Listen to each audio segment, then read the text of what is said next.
고전소설 7강 춘향전 공부해보도록 합시다. 여러분 춘향전의 줄거리 모르는 사람이 없잖아요. 그럼 만약 춘향전 기출되면 다 맞출 수 있어요? 어설프게 아는 게 제일 위험하거든요, 여러분. 근데 왜 틀리냐면 내가 춘향전의 줄거리를 알고 있으니까 자꾸 내 생각으로 문제를 풀게 돼. 의존하게 돼. 나의 배경 지식에. 그러면 틀리는 거야.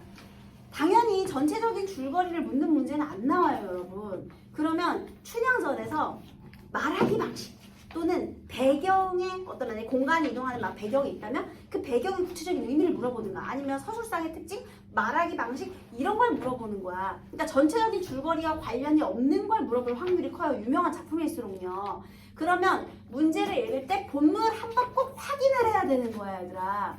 그러니까 예를 들면 혹시 이거 문제 풀어보셨는지 모르겠는데 3번 틀린 친구들은 진짜 본문 안 보는 거야. 선생님이 항상 본문에서 내가 정답을 골랐으면 그게 본문에서 어느 부분에 근거가 있는지를 확인을 꼭 해야 되거든요. 근데 내가 3번을 틀렸다. 그러면 이런 친구들은 진짜 본문 확인 안 하는 친구들입니다. 본문을 확인했으면 3번을 틀리면 안 되거든요. 그래서 나중에 선생님 본문 읽고 왜 그런지 다시 한번 설명을 할게요. 자, 그 다음 여러분 또 하나 우리가 어떤 소설이 나오면 그 소설에 가장 특징적인 점이 나온다고 했잖아요. 그러면 춘향전에 대해서 알고 있는 여러분들이 가장 중요하게 생각하는 점은 뭐예요? 첫 번째는 선생님이 저기다가 써놨듯이 갈래, 판소리개 소설. 그러면 판소리개 소설은 이 춘향전 아니라 어떤 작품이 나오더라도 서술상의 특징, 문체의 특징을 물어볼 확률이 한 80% 됩니다, 여러분. 사실 100% 돼요. 왜냐하면 문제가 한 문제가 아니니까. 여러 문제 중에 하나는 무조건 문체의 특징 묶었죠. 그래서 판소리의 소설이 나왔다. 그러면 당연히 문체의 특징을 아셔야 되고요. 그 다음에 우리 이 춘향전은요. 주제의식이 다양하잖아요. 유교적인 주제의식도 있고 근대적인 주제의식도 있어요. 유교적 주제의식은 뭔데?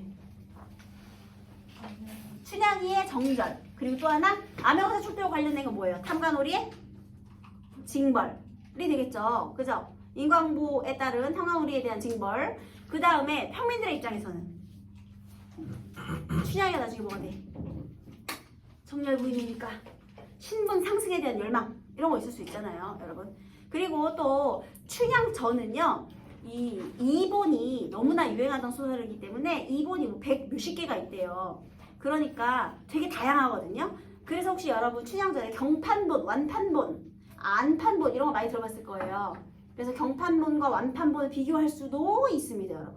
그래서 그런 거 주제의식. 그 다음에 뭐 이런 그 경판본과 완판본의 비교 딱 요 정도가 춘향전에서 중요한 점이라고 하겠어요. 그럼 다시 하나하나 짚어볼까요? 자, 먼저 판소리개 소설의 특징. 자, 문체상의 특징 뭐가 있죠? 첫 번째는 이중적인 문체. 여러분 어떻게 이중적인 문체죠? 판소리개 소설은 판소리가 소설이 됐으니까 판소리의 특징을 가져오겠죠. 여러분 판소리는 어떻게 구성되어 있어요? 창과 안일이로 구성되어 있지. 창이 뭐야? 노래. 안일이는 사설 이야기. 자, 그래서요. 우리 창과 안일이 그러면 운문과 산문의 이중적인 문체로 되어 있겠죠. 어떤 이중적인 문체다? 운문과 산문. 이렇게. 그리고 또 하나 우리 판소리의 향유계층이 뭐예요, 여러분? 평민 플러스 양반 둘다. 그래서요. 언어가 어떻게 돼 있어? 양반층의 언어도 있고 평민층의 언어도 있는 거야. 둘 다 있어. 한시를 막 나열한 다음에 그걸 우리말로 다시 풀어준다든지, 그 다음에 일상어휘를 막 나열한 다음에 갑자기 중국 고사를 막 인용한다든지, 이런 식으로 여기는 양반층의 언어와 서민층의 언어가, 그러니까 중국의 고사나 뭐 일상어, 비속어 이런 것들이 다 섞여 있어요. 그래서 이런 이중적인 문체, 운율과 산문, 운문산문, 붙여서 운산이라고 썼는데 다 알아볼 수 있죠, 여러분. 운문산문. 그래서 이런 이중적인 문체가 일단 특징이고요. 또 하나는요, 확장적 문체도 특징이죠. 확장적 문체는 장면의 극대화라고 해요.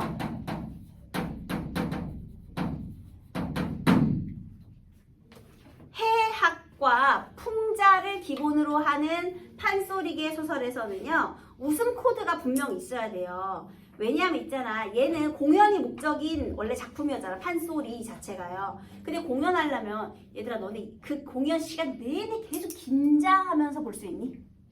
아니요. 긴장이 있으면 이완도 있어야 되고요. 이완이 있으면 다시 긴장도 있어야 돼요.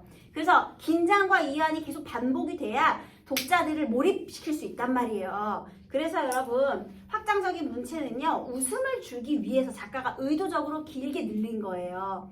선생님이 맨날 어쩔 TV 얘기하죠.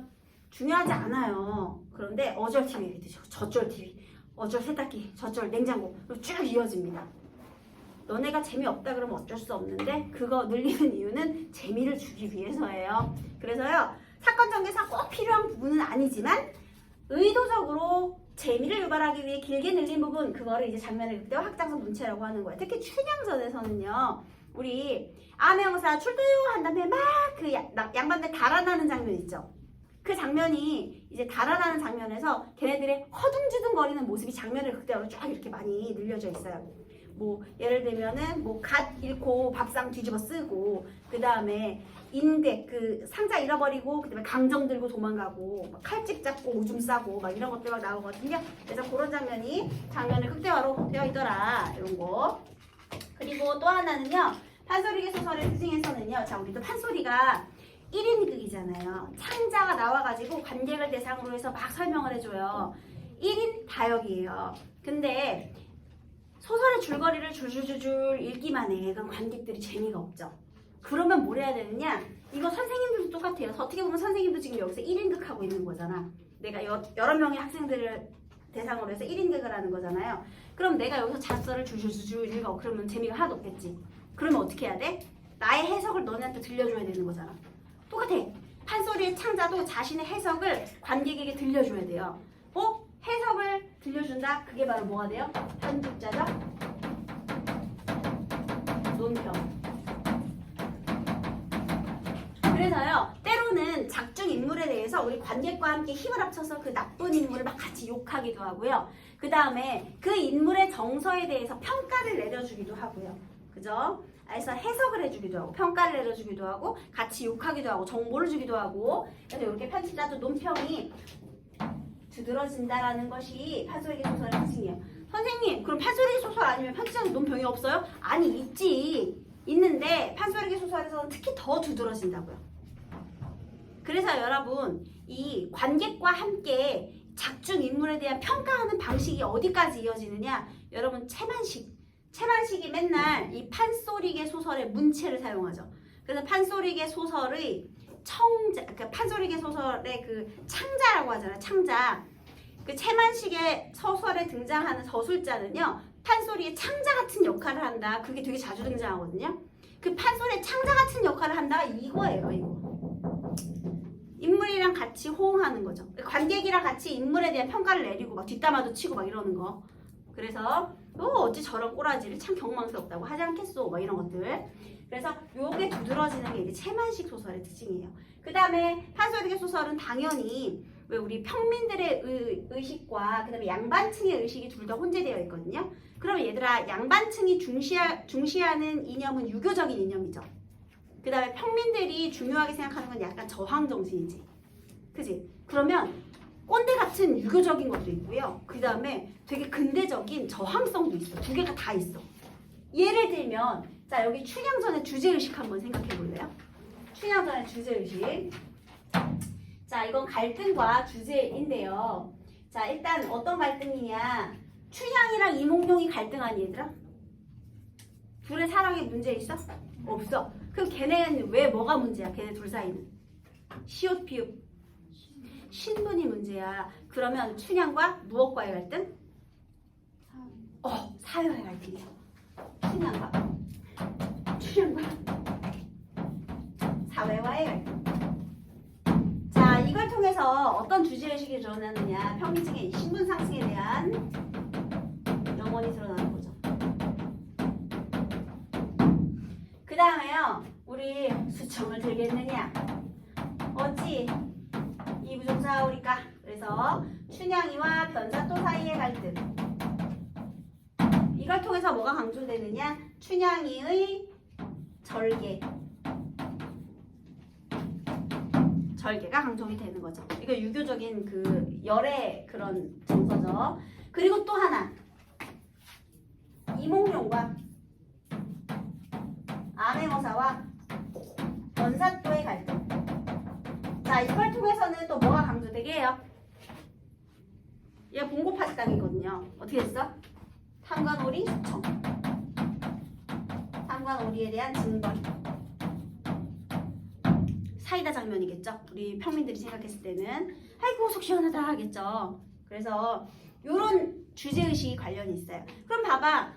저항적인 내용도 있고 그다음에 유교적인 내용도 있는 거지. 그러니까 양반층의 구미에도 맞고 그다음에 평민층의 구미에도 맞는 그런 내용으로 되어 있다. 얘만 그런 게 아니에요, 여러분. 우리 여러분 잘 알고 있는 흥부전 알죠? 흥부전의 주제의식이 뭐예요? 일단 한 글자 그 유교적으로 얘기하자면 뭐가 되는 거야? 흥부전의 주제의식은 형제간의 우애지 뭐야, 그지? 그다음에 권선징악이고, 그죠? 그런데 거기에 당대 사회 당대 조선 그 후기의 사회를 중심으로 본다면 빈농과 군농 사이의 갈등인 거죠. 그죠? 그 다음에 거기서 우리 그 흥부전에서 결말이요. 결국 흥부가 가나안에서 탈출하게 되는 방법이 뭐였죠? 박에서 보물이 터졌지, 얘들아. 얘들아 이거 가능하니? 그러니까 이건 뭐냐면요. 기적이 아니면 힘들어요, 여러분. 현실적으로는 해결이 불가능하니까 기적을 바랄 수밖에 없는 거야. 그런 것도 반영이 되어 있어요. 처음엔 되게 현실적이었잖아. 그지? 막 밥풀 떼기, 막 이쪽도 더 때려달라. 나 이거랑 밥풀이라도 띄워먹게. 정말 현실적이었는데요. 갑자기 후반부로 갈수록 좀 뭔가 환상적으로 변하죠. 도깨비가 나타나고 거기서 막 계속 막 먹을 게 쏟아지고 막 이러니까요. 그게 이제 그런 조선 후기의 사회의식과 관련이 있어요. 그러니까 그런 근대적인 요소도 있고 그 다음에 이런 유교적인 요소도 있는 것이 판소리의 특징입니다, 여러분. 자, 그렇고 그 다음에 우리 또 춘향전에서요. 이런 것도 나올 수가 있어요. 우리 경판본과 완판본 아마 많이 들어봤을 겁니다. 들어보긴 들어봤는데 그게 도대체 뭐냐. 경판본. 춘향전류의 이야기가 너무 많아요. 그래서 이게 수많은 이본이 있는데요. 그 중에 가장 유명한 것이 경판본과 완판본이에요. 경판본은 서울 중심, 서울경, 여기는 전주. 얘들아 우리 조선시대에는요. 어디에 더 사대부, 경직된 사대부가 어디에 더 많을 것 같아요? 당연히 서울, 훈구파가 꽉 잡고 있는 서울이겠지, 얘들아. 그치? 지방은 아무래도 중앙의 관리가 좀 감시가 조금 덜 할 거 아닙니까? 그러면 여기가 조금 더 유교적인 내용이 강조가 되겠죠. 그래서요, 여기는 이제 별춘향가류라고 하고요. 여기는 이제 남원고사류라고 해요.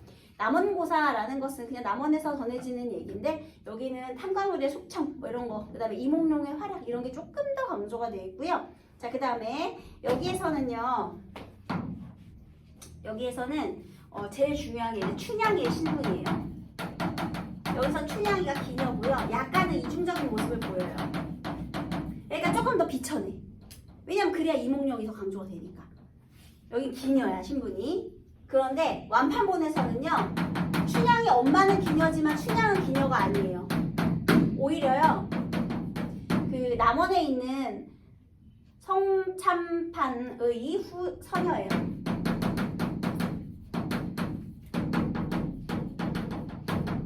그러니까 서자처럼 서녀야. 엄마는 기생이 맞아요, 여러분. 그건 둘 다 공통점이야.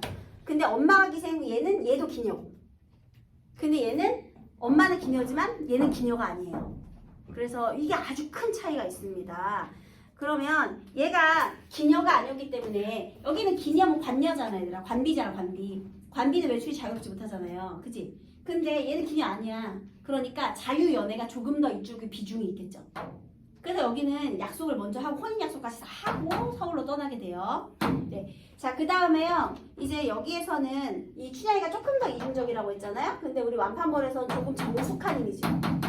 대신 여기에서 누가 이중적이냐면 월매가 이중적이에요. 월매가 이기적이야. 모성애가 되게 강해야 자기 딸만 생각하는 거야. 여기서 월매가 이기적이다라는 건 모성애가 강한 거죠. 딸을 지키려면 야 그거 수청 들어버려라. 야 거기 집꼴로 왔더라. 걔 그 집꼴인데 너 그 집꼴로 왔으면 어떡하냐. 우리 딸 어떡하라고 하면서 약간 속물적인 모습을 보이거든요. 그러면 얘가 속물적일수록 오히려 춘향이의 정숙함이 더욱더 강조되는 효과가 있겠죠. 그쵸? 엄마 그런 소리 마시오. 거지 걸로 왔다고 내치지 마시오. 따뜻한 밥 한 끼 해주시오. 이런 식으로. 뭔지 알겠죠? 내 마음 몰라서 그러시오. 뭐 이렇게. 그래서 여기는 조금 이중적인데 여기보다 정숙함이 강조가 되는 거예요. 그러면 여기서 춘향이가 신분이 좀 더 미천하다. 근데 여기는 그 남원의 고사 관련이 있는데요. 여기서는 서울 4대구 중심. 그러니까 유교적인 스푼의 그 유교적인 느낌이 조금 더 강하다면 여기에서는요 신분 상승에 대한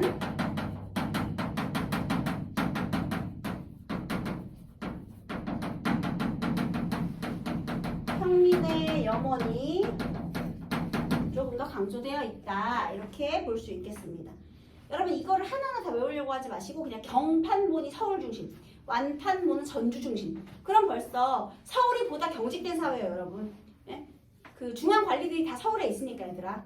거기가 신분제가 더욱더 공고하겠지, 그치? 그러니까 그거를 생각하면 나머지는 자연스럽게 이해가 될 거예요. 자, 여기 이제 18세기 후반의 춘향전 어떻게 되어 있는지 보도록 하겠습니다. 먼저 4번의 보기부터 한번 읽어볼게요. 춘향전의 서사에서 계층 간의 갈등은 매우 중요하게 다뤄진다. 그 갈등은 춘향의 신분에 대한 작중인물 간의 인식이 서로 충돌하면서 발생하고 심화되는 양식으로 연기된다. 자, 춘향의 신분 어떻게 인식하는지. 그러니까 춘향이에 대해서 작중인물들이 어떤 인식을 드러내느냐 이걸 보래요. 춘향의 신분은 서술자의 서술에서 규정된 명목적 신분. 춘향이의 신분이에요. 일단 명목적 신분.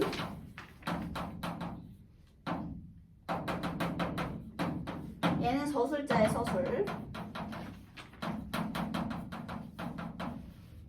그 다음에 작중인물들이 춘향을 어떻게 인식하느냐와 관련된 인식적 신분.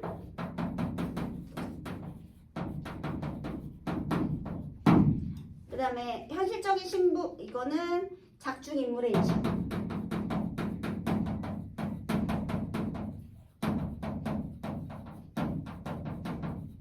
그 다음에 춘향이 이상으로 추구하는 사회윤리적 가치와 이념의 근간을 이루는 신분적 정체성인 이념적 신분.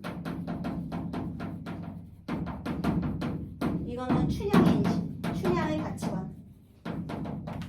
그래서 춘향의 이상. 자, 이렇게 세 개로 나누래요. 그래서 뭐 되게 어려운 말이 아니었는데도 불구하고 아마 이게 뭐야 했을 수 있어요, 여러분. 그죠? 그래서 이 춘향이의 신분이 어떻게 좀 다른지 한번 보도록 하겠습니다.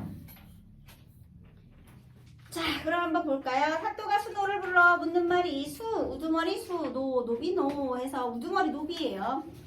기생정보 다 되어도 춘향은 안 부르니 되기냐? 여러분 점고가 뭐냐면 점 찍으면서 출석 체크하는 거거든요. 그러니까 지금 분명히 기녀 다 불러오라고 했어. 왜냐면 춘향이 찾으려고. 그래가지고 예를 들면 임준범 하고 점 찍고 그다음에 김건우 하고 점 찍고 그러니까 기생 이름 부르면서 다 점을 찍은 거예요. 근데 춘향 이름이 안 들려서 지금 물어보는 거예요. 수노가 여쭈오되 춘향 어미는 기생이되 춘향은 기생이 아닙니다. 여러분 여기서요 요거 여기서 수노는 춘향이 기녀다 아니다. 기녀가 아닙니다 라고 했죠. 여기 수노 동그라미 하시고요. 기생 아닙니다 주시면 되겠죠? 그 다음에 사또가 춘향이 기생이 아니면 어찌 규중의 아이 이름이 그렇게 유명한가? 원래 기생의 딸이 없죠. 여러분 여기서 낚이면 안 되는 게 기생의 딸이라고 했지 기생이라고 했어요? 아니에요. 엄마가 기생이라는 거죠. 덕색이 있는 까닭에 얘들아 덕색. 그러니까 덕과 미모가 있다는 거죠. 그러니까 인격도 훌륭하고 미모도 훌륭한 거예요. 까닭에 권문세족 양반네와 1등 제사, 제주 많은 선비예요. 제주가 많은 선비들이 한량들과 내려오신 관리마다 구경코자 간청하지만 춘향무저 거절하옵니다. 얘들아 여기 줄 쳐볼래? 춘향무저 거절한다. 그리고요 양반상하 막론하고 한 동네 사람들인 소인들도 10년에 한 번쯤이나 얼굴을 보되 말 한마디 없었더니 얘들아 춘향이 어때? 막 끼부리면서 돌아다녀? 어장관리야? 아니지.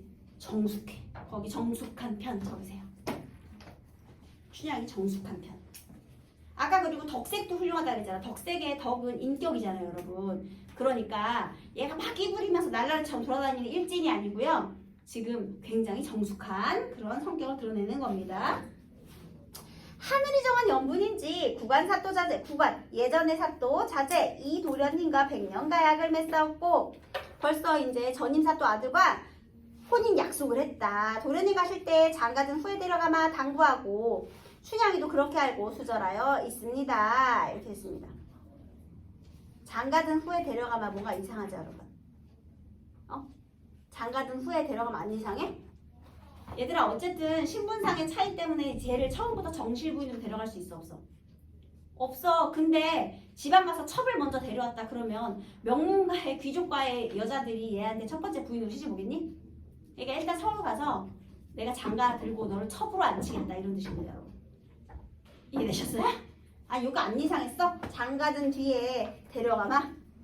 그러니까 첩자리 약속을 한 거죠. 왜 옛날에는 일부 다처제니까요. 어쨌든 수절하여 있습니다. 사또가 화를 내요. 이놈 무식한 상놈인들 무슨 소리냐? 어떠한 양반이라고 엄한 아버지가 계시고 장가도 들기 전에 이유라님이 시골에서 첩을 얻어 살자 알고 이놈 다시 그런 말을 입 뺏게 내면 죄를 면치 못하리라. 이미 내가 저 하나를 보려는데 못 보고 그냥 누랴 잔말 말고 불러오라. 말이 안 통하죠. 춘향을 부르란 명령이 나는데 이방과 호장이 여쭈오되 춘향이가 기생 아닐 뿐 아니오라. 여러분 순호도 그렇지만 누구도? 이방과 호장도 그러면 하세요. 그리고 줄 치세요. 기녀도 아닐 뿐 아니오라. 얘네는 지금 다 순호하고요. 이방이랑 호장이랑 다 얘를 기녀로 보지 않고 있는 거야. 이거 다 인식적인 신분으로 얘네는 기녀를 보지 않고 있는 거죠. 그래서 그리고 또 전임 사또자제 도련님과의 맹세도 중요한데 나이는 다르다 하지만 같은 양반이라 그러니까 우리는 너도 양반이지만 지금 변사또인 너도 양반이지만 그 전임 사또 자제 이도령도 양반이다. 근데 그분이 지금 먼저 혼인 약속이 되어 있는데 우리가 중간에서 좀 난처하다 이런 얘기를 하는 겁니다. 그래서요 춘향을 부르면 사또 체면이 손상할까 걱정하옵니다. 그러니까 얘네는요 기녀가 아니라고 생각하기 때문에 지금 수청을 만료하는 거죠. 야 자꾸 그만 불러. 수청 들라고 하지 마 이렇게. 그래서 기녀가 아니라고 생각했기 때문에 수청을 만료. 야 부르지마 춘향이 부르지마 하는 거죠. 만료하고 있는 겁니다. 그자 사또가 크게 성을 내요. 만일 춘향을 늦게 데려오면 호장이 약학부서 소목들을 모두 내쫓을 것이니 빨리 대령하지 못할까? 협박하죠. 그래서 야 김번수야 이번수야 이런 별일도 있느냐? 아이고 불쌍하다 춘향 저절 가렵게 되기 쉽다. 사또 본부 지엄하니 어서 가자 바삐 가자. 여러분 여기 괄호할 거예요. 김번수야 이번수야부터 어서 가자 바삐 가자 했어요. 거기다 일상어의 사용이라고 적을게요. 일단 적으세요. 일상어의 사용. 여기서 갑자기 막 중국 고사를 인용하면서 막 설득하고 막 그러니? 아니죠. 협박하니까 아이고 춘향이 불쌍하네. 얘 빨리 가자. 이렇게 그냥 말하고 있죠. 일상어의 사용. 사령과 관노가 뒤섞여 춘향 집 앞에 당도하니 이때 춘향이는 사령이 오는지 관노가 오는지 모르고 주야로 도련님만 생각하여 오는데 망측한 황을 당해 놓았으니 소리가 화평할 수 있으리요. 여기 줄 쳐볼까요? 망측한 황을 당해 놓았으니 소리가 화평할 수 있으리요. 누구 지금 말이 여기 들어가 있는 거예요? 이거 뭐야? 편집자적 논평 적으세요. 이 편집자적 논평은요. 지금 춘향이가 처한 상황에 대한 논평이죠. 춘향이가 당한 상황이에요. 자 어찌됐든 간에 잡혀왔어요. 그래서요 사또가 매우 욱하여 책방에가 회개나리니 물오시라고 하여라. 회개보는 상황이 들어왔던 것이었다. 자네 보기에 저게 춘향일세. 그 개진 매우 예쁜 것이 잘생겼어. 사또께서 서울 계실 때부터 춘향 하시더니 한번 구경할만 하오. 자네가 중매하겠나? 사또가 당초에 춘향을 부르시지 말고 중매쟁이를 보내시는 게 옳았을 것을 이를 좀 겸손하게 하였소만은 이미 불렀으니 아마도 혼인밖에 다를 수가 없소. 오늘부터 몸단장 바르게 하고 수청을 거행하라. 사또가 수청을 거행하라 했어요. 자 이번에 얘는 지금 뭐예요? 수청을 강요하는 거거든요. 누가요? 변사또. 그러면 변사또는 지금 뭐야? 얘를 기니어로 보는 거죠. 미천한 신분으로 보는 거죠. 인식의 차이가 있는 거죠. 그래서요. 사또 분부 항송하나 일부 종사 바라오니 분부 시행 못하겠소 라고 했어요. 얘들아 1부종사는 하는 거고 2부종사는 못 하는 거야.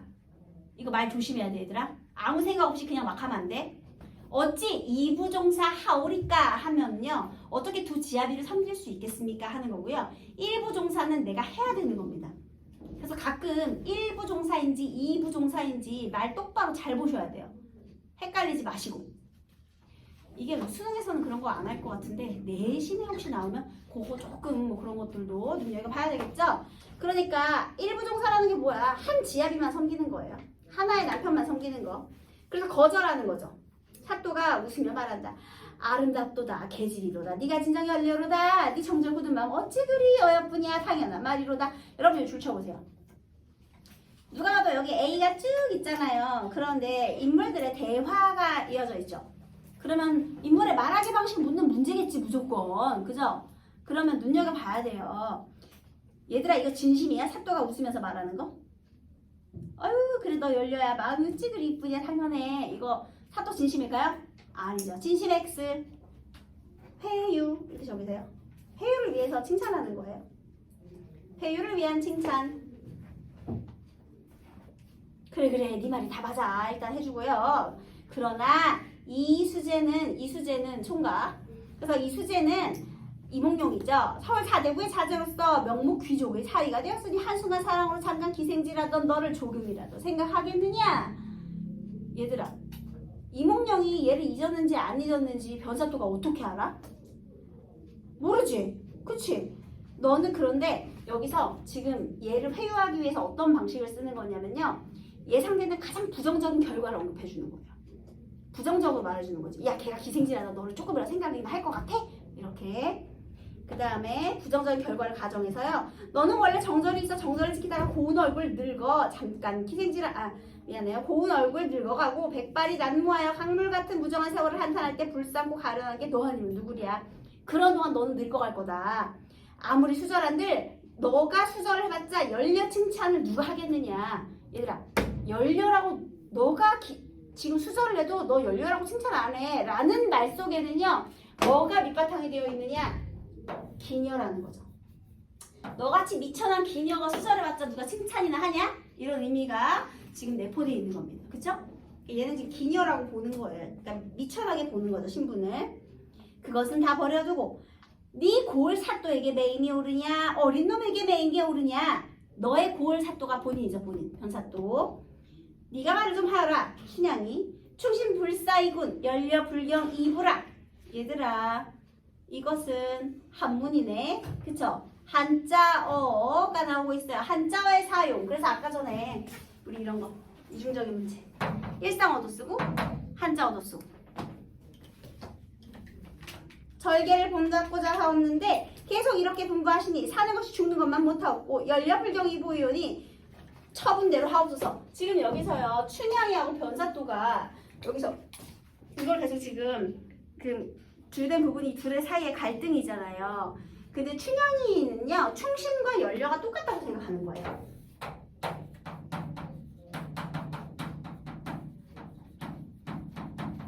즉 남편에게 지주와 절개를 지키는 거나 신하가 임금님께 나라에 충성하는 거나 똑같다 이렇게 생각을 하는 것이고요. 충신불사유 충신은 두 명의 임금을 섬기지 않는다. 열려 불경이고 열려는 두 명의 남편을 섬기지 않는다. 같대요. 그래서 절개를 본받고자 하옵는데 계속 이렇게 분부하시니 사는 것이 죽는 것만 못하옵고 열려 불경 이부이윤이 처분대로 하옵소서 안 하겠대. 그러자 회계나리가 썩나서 하는 말이 네 여봐라 그년 요망한 년이로고 사또 일생 소원이 천하의 일색이라. 아 진짜 안심해요. 사또의 평생 소원이 뭔지 알아요? 천하 제일의 미녀를 얻는 거래요. 얘들아 원래 사또가 되면 남원 부사로 이제 이렇게 내가 이렇게 딱 부임을 해서 왔을 때는 우리 백성들을 좀 편안하게 살게 하기 위하고 이런 게 있어야 되잖아요. 근데 이게 소원이 뭐야? 제일 예쁜 여자를 얻는 거래요. 그러니까 굉장히 부패한 관리라는 걸 알 수가 있죠. 지금 서울에서부터 춘향이 소문 듣고 남원으로 일단 온 거 아니야 얘들아. 그죠? 그래서 거기 쓰레기라고 적어. 천하일색. 무슨 사또의 소원이 천하일색이야. 근데 여러분 이거 남일 같지 않지 않아요? 여러분 대학 왜 가고 싶어? 좋은 대학 가고 싶은 이유가 뭐예요? 학력이 높아지면 예쁜 여자랑 결혼할 확률이 높아진다 뭐 이런 미신 믿고 있는 거 아니죠 여러분? 예. 그죠? 연봉이 올라가면 마누라 얼굴이 예뻐지더라 뭐 이런 거 믿고 있는 거 아니죠 여러분? 네, 내면을 봐야 돼요 여러분. 우리 이렇게 변사또 같은 인물이 되면 안 되잖아요. 그죠? 네, 그래서 어쨌든 여기 천하일색이 라디 여러 번 사양할 게 무엇이냐? 사또께 없어 너를 축허 세워 하시는 말씀이지. 너 같은 기생물에게 수절이 무엇이며 정절이 무엇인가? 너 같은 기생물이 아이고 여기 회계나리 이놈도 똑같아. 얘도 지금 기녀로 보는 거죠. 그러니까 인식의 차이가 있네. 인식적 신분, 춘향을 대하는 인식적 신분에 이렇게 작중 인물들 간의 차이가 있습니다. 이렇게. 네, 자, 그 다음에 국가는 전송하고 신관사또 영접함이 법도에 당연하고 사리에도 당연거늘 괴이한 말 하지 말라. 너희 같은 천한 기생물에게 충혈 두자. 웬 말이냐? 이봐 또 천한 기생물이라고 했잖아요. 그죠? 그래서 얘도 기가 막혀. 그래서 이렇게 말합니다. 충효 연료에도 상하가 있어? 얘들아 상하가 있다는 거 없다는 거야? 없다는 거죠. 서유적 표현을 통해서 반문하고 있습니다. 자세히 들으시오. 기생으로 말합시다. 자, 먼저 기생으로 말합시다. 기생의 예를 들어보겠소 라는 거예요. 충효 연려 없다 하니 낱낱이 아래리다 해서 기생 능선이는 자 능선이 동그라미 동선령에 죽어있고 선천기생은 아니로되 칠거지약 능히 알고 신주기생 논계 동그라미 우리나라 충렬로서 충렬분에 놓으셔놓고 길이와 뜨고 청주기생 화월이 동그라미 삼층각에 올라있고 평안기생 월선이 동그라미 충렬분에 들어있고 안동기생 예지홍 동그라미 살았을 때 연려문 지웅의 정영구의 명성이 싸우니 여러분 지금 동그라미 한 인물들의 공통점은 뭐예요? 정절, 충효, 연려. 그러니까 정절과 충렬을 지킨 기생을 나열하는 거죠. 정절 지킨 기생 나열 하면 되겠죠. 그러니까 실제 인물을 언급하는 거지. 이거 중국 고사야? 아니 이거 다 우리나라 기생들이잖아 얘들아. 그치? 실제 인물을 나열하는 거예요. 농계 우리나라 사람이잖아. 월선이 다 우리나라 사람이에요. 그래서 기생, 농선이 다 우리나라 사람입니다. 실제 인물을 나열해서요 자신의 주장에 대한 근거로 삼는 거죠. 어떤 거? 너네한테 천한 기생물에게 충렬 두 글자가 몇 말이냐 했는데 우리 같은 기생, 충렬 지킨 사람 이렇게 많아 얘기한 거예요. 또 사또에게 당초에 이수지에 만날 때에 산과 바다를 두고 맹세한 굳은 마음 그 다음에 소첩의 한결같은 정절을 맹분 같은 용맹이라도 빼어놓지 못할 테오. 여러분 있잖아요. 앞부분에서는 그냥 기녀를 열거한 거죠. 이런 거는 평민층의 언어라고 할 수 있죠. 자, 뒤에부터는 이제 중국 고사 속 인물 유형이거든요. 얘는 또 양반층의 언어지. 이게 바로 이중적 문체가 확연히 드러나는 부분이기도 하죠. 자, 그래서 아까 전에 뭐라 그랬느냐면요. 충효와 연려에 내가 예를 들어본다 그랬잖아. 기녀를 먼저 쫙 읊었어. 그 다음에 중국 고사를 인용하는데요. 일단 맹문. 얘는 왜 인용하느냐? 내가 내 한결같은 정절은 맹분과 같은 용맹이라도 빼어내지 못할 테다. 그러니까 맹분과도 같은 용맹함. 나는 정절을 지킬 것이다 라는 거죠. 그 다음 용맹이라도 빼어내지 못한다. 맹분을 본받는 거예요 이거. 여러분 이렇게 용맹한 사람이라도 내 정절을 뺏어갈 수 있다 없다? 없다. 그렇게 용맹한 사람도 내 정절을 못 빼간다는 거고요. 소진과 장의의 입담이들 이거 그 중국 고사 속에 유명한 달변가거든요. 그래도 내 마음을 옮기지 못할 것이다. 그러니까 나를 설득하지 못할 것이다. 역시나 그런 달변가와도 내 마음을 못 바꿔. 또 공명선생의 이거 제갈 공명이죠 여러분. 동남풍은 빌었을 때 얘 바람 방향 바뀔 때를 이용해가지고 적벽대전을 승리로 거둔 이야기 되게 유명하잖아요. 그치? 그래서 동남풍은 빌었을 때 일편단심 소녀의 마음은 굴복지 못하라. 그러니까 적벽대전에서 승리했어도 나를 꺾지 못할 것이다. 이렇게 되는 거죠. 기산의 허유는 요임금의 천거를 거절했고 서산의 백이숙제 두 사람은 주나라 곡식을 먹지 않고 굶어 죽었으니 허유가 없었으면 속세 떠난 선비 누가 되며 백이숙제가 없었으면 간신도적 많았을 것이다. 그러니까 허유나 백이숙제를 본받는 사람들이 많다라는 거죠. 네, 그들의 본보기를 따라 이렇게 속세를 떠난 선비나 그 다음에 훌륭한 사람들이 많았다라는 거죠. 그래서 첩의 몸이 비록 천한 계집이나 이들을 모르니까 사람의 첩이 되어 남편을 배반하는 것은 벼슬하는 관장님네 나라를 배반하는 것과 같사오니 자 여기 괄호할까요? 사람의 첩이 되어 남편을 배반하는 것은 벼슬하는 관장님네 나라를 배반하는 것과 같사오니 괄호하세요. 왜 괄호를 하라고 했느냐? 얘가 지금 이렇게 말하는 거죠. 여기서 춘향이가요. 수저라는 것은 지금 수저라는 것은 충성하는 것이다. 이거 혹시 설명 방식 뭐 같아요, 여러분? 이것과 이것이 같다. 유추에 유추. 서로 상황이 같다. 유추. 이것도 또 설명 방식으로 나올 수 있어요. 유추. 처분대로 하옵소서. 사또가 이제 화를 내면서 2년 틀어라. 모반과 대역하는 죄는 능지처참하고 관장을 조롱하는 죄는 율법에 섞여있고 관장을 거역하는 죄는 어반 상별과 함께 구양을 보내느니라. 여기서 통사구조를 또 반복하고 있죠. 죽는다고 서러워하라. 그래서 이 반복을 통해서 분노를 지금 표출하고 있는 겁니다. 자, 밑글의 특징으로 가장 적절한 것은 몇 번일까요? 여기서 춘향이 이동함에 따른 공간의 변화 묘사 있어요? 공간 묘사? 없어요. 춘향과 사또의 발언에서 유사한 통사구조를 반복적으로 사용하여 율격을 조성하고, 왜냐면 이게 판소리계 문체니까요. 운문체가 섞여 있거든요. 그래서 맞는 소리네. 2번이 정답이고요. 그럼 3번은 왜 틀렸어요? 역순행적? 읍적. 그 다음에 서술자가 작품 안에 개입하여. 얘들아, 서술자가 개입하는 장면이 있어요. 어디냐면 망측과 환을 당해 쏘았으니 소리가 화평하겠느냐. 그런데 그 부분이요, 사령과 관노의 입장에 동감하며 그들에게 공감하는 말이에요. 아니잖아. 그 춘향이의 처지에 대한 판단이잖아요. 아, 우리 춘향이 지금 어찌 소리가 좋게 나오겠느냐, 화평하겠느냐, 이렇게 되는 거니까요. 그래서 그 뒤에 내용이 틀렸습니다. 그 다음에 인물 사이의 갈등이 고조되는 상황에서 비현실적 고사 속의 인물이 등장하는. 아니, 여기 고사 속의 인물이 지금 여기 찾아왔어요? 책 속에서 인간 튀어나왔니? 아니잖아요. 이거 말도 안 되죠. 틀렸어요. 그 다음에 밑글에 대한 적절한 것. 밑글에 대한 이해로 가장 적절한 것. 기생 점고를 계기로 춘향의 존재를 알리는 게 아니라 서울에서부터 알고 왔어요. 그 다음에 인격에 감격하여 수청 요구 아니에요. 예뻐서예요. 그 다음에 춘향은 도령이 남긴 약속을 신뢰하며 재회를 기다리기 때문에 수청을 거절하는 거죠. 3번은 맞고요. 그 다음에 절개가 충성보다 더 중요하다? 아니요, 같다라고 했어요. 그 다음에 네, 무지하고 인정은 아닙니다. A에 나타난 인물의 말하기 방식. 여러분 이거 몇 번이에요? 5번 볼까요? 춘향은 공명을 비롯한 고사에 나오는 여러 인물의 행적을 본보기로 삼아 정당함을 주장한다. 만약에 이거 틀렸다 그럼 진짜 본문 확인 안 한 거라고 선생님이 얘기했죠. 왜냐하면 공명을 본받는 게 아니고 공명이 적벽대전을 승리로 이끌었을지라도 나는 함락시키지 못할 것이다 얘기한 거잖아요. 그죠? 네, 그래서 그 다음에 4번은요. 적절하지 않은 것은 이거 몇 번이죠?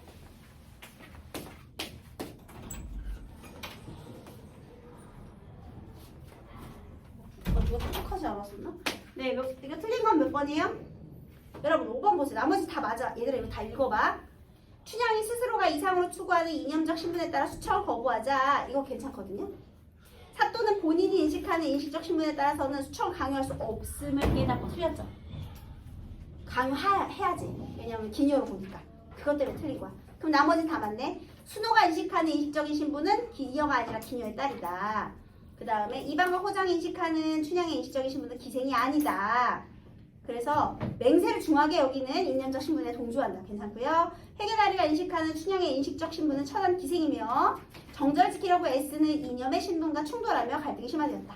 사또가 인식하는 춘향의 인식적 신분, 해계다리가 인식하는 신분은 일치를 보이고 있죠. 둘 다 천한 기녀로 보니까요.